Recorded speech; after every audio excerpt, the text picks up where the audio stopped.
Speaking of, aalis na naman si Robin Padilla.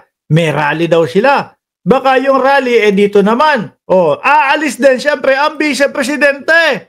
Ay, naku naman. Hindi kumpleto ang buwan kung hindi maglalamyerda ang vice-presidente. Tatawagin bang Sara Duterte yan kung hindi panay biyahe ang ginagawa? Sara Duterte to visit Japan in September to meet Filipinos community. Baka kasama na din ang pakikipag-usap sa Japan para pagbigyan yung interim release nila. Di ba? At isa na din ho dyan, baka yung maagang pangangampanya ng vice-presidente. Aba, kailangan ho nila yan. Isa-isahin ho, mga bossing. At siguro, humanda kayo mga taga-Japan. Bakit? Kasi, tatanungin kayo ng vice-presidente kung ano ang posible at pwede ninyong maging ambag sa pagsugpo ng pagbaha sa Pilipinas. Kasi sabi niya, hindi ako gayahin ng gobyerno, hindi ako gayahin ng mga ito. Naikot ako ng labas ng bansa para makakuha ng mga teknik na ganyan. Mahilig magliwaliw yang si Inday Lustay. Grabing pangangampanya ni Buday. Sabi ni Mary Oranza. Di ba? Ano po ang pinunta nila doon? Bring him home. Yun lang ho, paulit-ulit. Bring him home. At tingin ko din ho ito, nakikipag-usap, nakikipag-ugnayan. At tingin ko din po ito, pinapakiusapan yung mga Pilipino doon sa mga pinupuntahan nila para kausapin yung gobyerno nung bansang iyon, natanggapin ang dating Pangulong Duterte. Kasi hanggang ngayon kaya nila pinospone, mga bossing, yung interim release. Kaya sabi nila sa ICC, wag nyo munang husgahan. Postpone muna natin. Meron kaming hinihintay na dokumento daw ho. Pero ang tingin ko ho, mga kababayan, walang tumatanggap na bansa sa dating Pangulong Duterte. Dati ho, sinisigaw ng mga DDS? Naku si Bongbong Marcos, puro gala lang. Naku si Bongbong Marcos, puro lamyerda lang. Hindi na po nila masabi yan ngayon.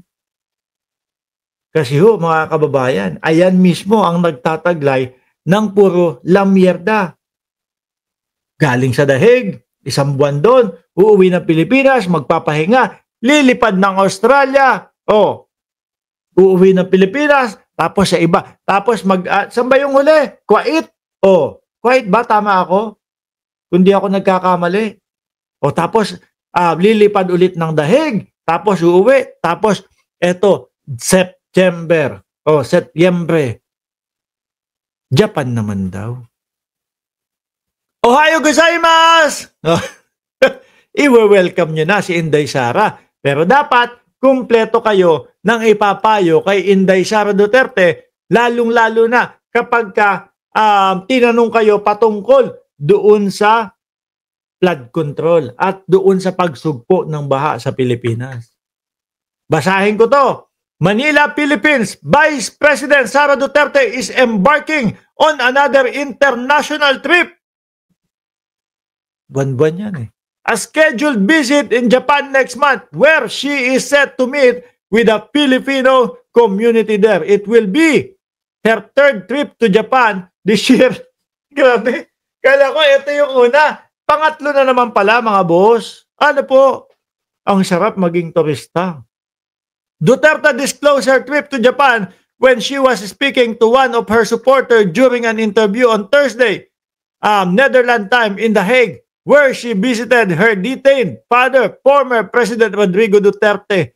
Yes, Japan will push through. It was already set by the Filipino community there. Yung mga Filipino community pala ang nagseset. Ano po?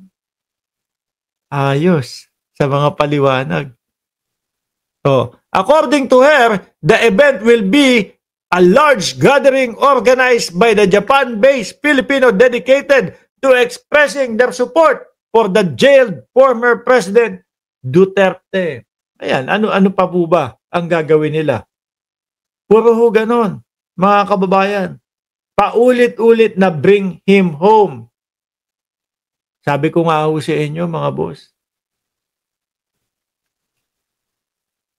yung sa ICC, hindi po sila makukuha doon sa pasigaw-sigaw sa labas, parali-rali sa labas, kagaya nung iniisip ni Binoy. Hindi po sila makukuha dyan. Ano po? Rektahan lang po dyan. Simplihang galawan lang po sila dyan. No? Ilabas nyo, ebidensya nyo, prosecution. No? At sabihin nyo naman ang depensa nyo doon sa, kumbaga, defense team ng dating Pangulong Duterte. Doon tayo. Kahit lumibo pa yan, kahit lumagpas pa ng 500 yan, kahit ilan pa ang magsipunta diyan sa labas ng ICC at mag-rally, Robin Padilla, wala pa din, hindi papakinggan at hindi papansinin yan. Dahil sa ICC, walang audience impact. Hindi kasali ang audience impact.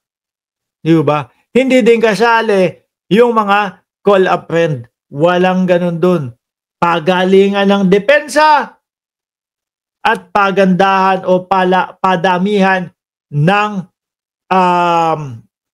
ano tawag doon? Mga dokumento, etc. na nagpapatunay na ginawa yung krimen ng dating Pangulong Duterte. Ebidensya.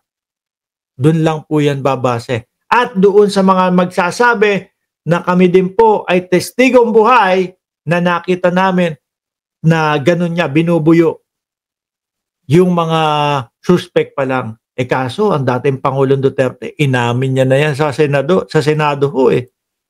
Di ba? Inamin na ho yan eh, sa Senado, mga kababayan. Kaya, isa nga ho yun sa nakikita ko, kaya biglang lumabas yung warrant of arrest ng dating Pangulong Duterte. Umamin na doon sa Senado ng Pilipinas. Okay na. General Torre, sige, eto na. Yariin mo na. Kunin mo na. ICC, nakipag-ugnayan sa Interpol. Interpol, nakipag-ugnayan sa Philippine National Police. Yung warrant of arrest, bagsak kay Torre, mga bossing. Speaking of General Torre, mga kababayan. Speaking of General Torre, mga bossing. Ngayon, nagtatalo-talo tayo. Saan kaya ilalagay na posisyon ang dating general o ang dating PNP chief